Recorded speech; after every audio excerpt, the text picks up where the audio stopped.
നമസ്കാരം. ഇന്നിവിടെ സംസാരിക്കാൻ ഉദ്ദേശിക്കുന്നത് ചിരപുരാതന കാലം മുതൽ നടന്നു വരുന്നതും ഇപ്പോഴും അവസാനിച്ചിട്ടില്ലാത്തതും ഇനിയും ദീർഘകാലം തുടരാൻ സാധ്യതയുമുള്ള ഒരു തർക്കത്തെക്കുറിച്ചാണ്. വിശ്വാസികളും അവിശ്വാസികളും തമ്മിലുള്ള തർക്കം, അതിന്റെ ചില വശങ്ങൾ. ഇപ്പോൾ സുപ്രീം കോടതി ഭരണഘടനാ ബെഞ്ചിനു മുമ്പാകെ നടന്നു വരുന്ന ശബരിമല സ്ത്രീ പ്രവേശന കേസുമായി ബന്ധപ്പെട്ട വാദപ്രതിവാദങ്ങൾക്കിടയിൽ ഉയർന്നു വരികയാണ്. കഴിഞ്ഞ ദിവസം വാദങ്ങൾക്കിടെ ജസ്റ്റിസ് ബി വി നാഗരത്ന ഉന്നയിച്ച ചില അഭിപ്രായങ്ങൾ ഇപ്പോൾ പൊതുരംഗത്ത് വലിയ രീതിയിൽ ചർച്ചാ വിഷയമായിരിക്കുകയാണ്. എന്താണ് ജസ്റ്റിസ് ബി വി നാഗരത്ന പറഞ്ഞത്? വിശ്വാസികളുടെ വിശ്വാസത്തിന്റെ യുക്തിയെ ചോദ്യം ചെയ്യാൻ അവിശ്വാസികൾ വരേണ്ട കാര്യമില്ല എന്നാണ്. നമുക്കറിയാം, വിശ്വാസികൾ വിശ്വസിക്കുന്നത് എന്തെങ്കിലും യുക്തിയുടെ പിൻബലത്താലല്ല. അവിശ്വാസികൾ അവരുടെ അവിശ്വാസം നിലനിർത്തുന്നത് അല്ലെങ്കിൽ അവിശ്വാസം തുടരുന്നത് ചില യുക്തികളുടെ അടിസ്ഥാനത്തിലാണ്. എന്നാൽ വിശ്വാസികളുടെ വിശ്വാസത്തിന് പിന്നിൽ ഒരു യുക്തിയുമില്ല, തികച്ചും ആർബിട്രറിയാണ്. അവർ വിശ്വസിക്കുന്നു, അതുകൊണ്ട് അവർ വിശ്വാസികളാണ്. They believe, so they are believers എന്നാണ്. അപ്പോൾ ഇങ്ങനെ ഇന്ത്യയിലെ ഹിന്ദുക്കൾക്ക് 33 കോടി ദൈവങ്ങളുണ്ടെന്നാണ് പറയുന്നത്. ഈ 33 കോടി ദൈവങ്ങളെയും ആരാധിക്കുന്ന ഹിന്ദുക്കൾ ഒരേപോലുള്ളവരല്ല. അവർ ഒരേപോലെയല്ല ഈ ദൈവങ്ങളെയൊക്കെ ആരാധിക്കുന്നത്. ഈ ദൈവങ്ങളെ ആരാധിക്കുന്നത് ആയിരക്കണക്കിന് ജാതികളിലും ഉപജാതികളിലും ഉള്ള ഹിന്ദുക്കളാണ്. അപ്പോൾ അവർക്കാണെങ്കിൽ ലക്ഷക്കണക്കിന് ആചാരങ്ങളും അനുഷ്ഠാനങ്ങളാണ്. ഇവയൊക്കെയും ഓരോ ജാതിക്കും അല്ലെങ്കിൽ പരസ്പരം പ്രതിജന ഭിന്നമാണ്. ഈ ആചാരങ്ങളുടെ ഈ ഇതൊക്കെ അനുഷ്ഠാനങ്ങളൊക്കെ വിശ്വാസങ്ങളൊക്കെ. അപ്പോൾ വിശ്വാസികളുടെ സ്ഥിതി അതാണ്. അതിന്റെ യുക്തിയൊന്നും ആർക്കും പരിശോധിച്ചിട്ട് കാര്യമില്ല. അവിശ്വാസികളും അങ്ങനെ തന്നെയാണ്. അവിശ്വാസികൾക്ക് അവരുടെ അവിശ്വാസത്തിന് അവരുടേതായ യുക്തികളുണ്ടെന്ന് പറയാം. പക്ഷേ ഈ അവിശ്വാസികളും എല്ലാവരും ഒരേപോലുള്ള യുക്തികളല്ല തുടർന്നു പോകുന്നത്. ചില അവിശ്വാസികൾ ദൈവത്തിലോ മതത്തിലോ വിശ്വസിക്കുന്നില്ല. ചില അവിശ്വാസികൾ ജാതിയിൽ വിശ്വസിക്കുന്നില്ല, മറ്റെല്ലാത്തിലും വിശ്വസിക്കുന്നു. ചില അവിശ്വാസികൾ ദൈവത്തിൽ വിശ്വസിക്കില്ല, അല്ലെങ്കിൽ മതത്തിൽ വിശ്വസിക്കില്ല, ദൈവത്തിൽ വിശ്വസിക്കും. ചില അവിശ്വാസികൾ ദൈവത്തിൽ വിശ്വസിക്കില്ല, ജ്യോതിഷത്തിൽ വിശ്വസിക്കും. ചില അവിശ്വാസികളെ കണ്ടിട്ട് അവർ നിമിത്തങ്ങളിൽ വിശ്വസിക്കും. ചില നിമിത്തങ്ങൾ, ദുർനിമിത്തങ്ങൾ എന്നൊക്കെ പറയും. ഇങ്ങനെ ഇവരുടെയൊക്കെ കാര്യങ്ങൾ അവരവരുടേതായ യുക്തിയും വിശ്വാസവുമായി മുന്നോട്ട് പോവുകയാണ്. അപ്പോൾ അത്തരമൊരു ഇതൊക്കെ ഇന്ത്യയിൽ വിശ്വസിക്കാനും അവിശ്വസിക്കാനും അവകാശമുണ്ട് നമ്മുടെ ഭരണഘടനാ പ്രകാരം. അതെല്ലാം അനുവദനീയമാണ്.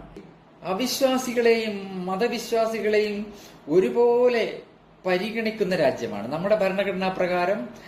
ഏത് മതത്തിൽ വിശ്വസിക്കാനും വിശ്വസിക്കാതിരിക്കാനുമുള്ള അവകാശം ഇന്ത്യയിൽ പൗരന്മാർക്കുണ്ട്.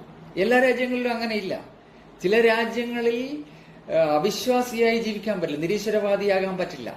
നിരീശ്വരവാദിയായാൽ അത് ഹെറിറ്റിക്കാവും. മതനിന്ദ എന്ന് പറയുന്നത് ശിക്ഷാർഹമായ കുറ്റമാണ്. ആ രാജ്യത്ത് ഈ ദൈവവിശ്വാസി അല്ലാതെ ജീവിക്കാൻ, പൗരനായി ജീവിക്കാൻ അവർക്ക് പറ്റില്ല. അങ്ങനെയുള്ള രാജ്യങ്ങൾ, ഞാൻ അതിന്റെ വിശദാംശങ്ങളിലേക്ക് പോകുന്നില്ല. വിശ്വസിക്കാനും അവിശ്വസിക്കാനും മാത്രമല്ല, ഇതൊക്കെ പ്രചരിപ്പിക്കാനും നമുക്ക് ഇന്ത്യയിലെ പൗരന്മാർക്ക് അവകാശമുണ്ട്. അപ്പൊ അതൊക്കെ പ്രചരിപ്പിക്കുകയും വിശ്വസിക്കുകയും അവിശ്വസിക്കുകയും ചെയ്യുന്ന കാര്യം വേറെയാണ്.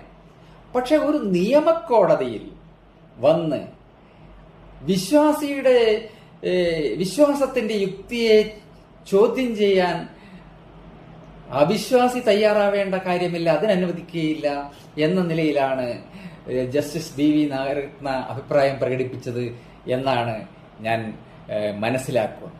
ഇപ്പോൾ ശബരിമല സ്ത്രീ പ്രവേശന കാര്യത്തിൽ നമുക്കറിയാം, ഒരിക്കൽ സുപ്രീം കോടതി തന്നെ സ്ത്രീകൾക്ക് പുരുഷന്മാരെ പോലെ തന്നെ ശബരിമലയിൽ പ്രവേശിക്കാനും ആരാധന നടത്താനും അവകാശമുണ്ട് എന്നും അതിന് ആവശ്യമായ കാര്യങ്ങൾ സർക്കാർ ചെയ്യണമെന്നും വിധിച്ചതാണ്. അപ്പൊ അത് നടപ്പാക്കാൻ പോയപ്പോഴാണ് ചില രാഷ്ട്രീയ ഭൂകമ്പങ്ങൾ ഉണ്ടായത്. തുടർന്നാണ് ഇതൊരു ലാർജർ ബെഞ്ച് പരിശോധിക്കട്ടെ എന്ന് നിശ്ചയിക്കുകയും അതിപ്പോൾ ആരംഭിക്കുകയും ചെയ്തിട്ടുള്ളത്. ഈ പരിഗണനാ വിഷയമായിട്ട് ശബരിമലയുടെ സ്ത്രീ പ്രവേശനം മാത്രമല്ല, ഇപ്പോൾ ശബരിമല ഉൾപ്പെടെയുള്ള ക്ഷേത്രങ്ങളിൽ അല്ലെങ്കിൽ ദേവാലയങ്ങളിൽ സ്ത്രീകൾ അനുഭവിക്കുന്ന വിവേചനങ്ങൾ, അതുപോലെ സ്വാതന്ത്ര്യത്തിന്റെ പരിധിയും വ്യാപ്തിയും സംബന്ധിച്ച പ്രശ്നങ്ങൾ ഒക്കെ, ഇതൊക്കെ ബന്ധപ്പെട്ട് ഒരുപാട് ഹർജികൾ വിവിധ പ്രസ്ഥാനങ്ങൾ, സ്ഥാപനങ്ങളൊക്കെ ഉന്നയിച്ച് ഇതൊക്കെ ഒന്നിച്ച് പരിശോധിക്കുകയാണ്. അപ്പോൾ നമുക്കറിയാം, സ്ത്രീകളുടെ ചില ശാരീരിക പ്രത്യേകതകളെ ചൂണ്ടിക്കാണിച്ചുകൊണ്ടാണ് അവർക്ക് ശബരിമല ക്ഷേത്രത്തിൽ പ്രവേശനം അനുവദിച്ച സുപ്രീം കോടതിയെയും അത് നടപ്പാക്കാൻ ശ്രമിച്ച സംസ്ഥാന സർക്കാരിനെയും ആചാര സംരക്ഷകർ എതിർത്തത്. സ്ത്രീകൾക്ക് ചില പ്രത്യേക സമയങ്ങളിൽ അശുദ്ധി ഉണ്ടെന്നും ആ അശുദ്ധി മൂർത്തിയെ ക്ഷീണിപ്പിക്കും എന്നാണ് അന്ന് ഉയർന്ന വാദങ്ങൾ. ഇപ്പോൾ കോടതിയിലും ഉയരുന്ന വാദങ്ങൾ അതുതന്നെയാണ്. അപ്പോൾ അത്തരം വാദങ്ങൾക്കിടെ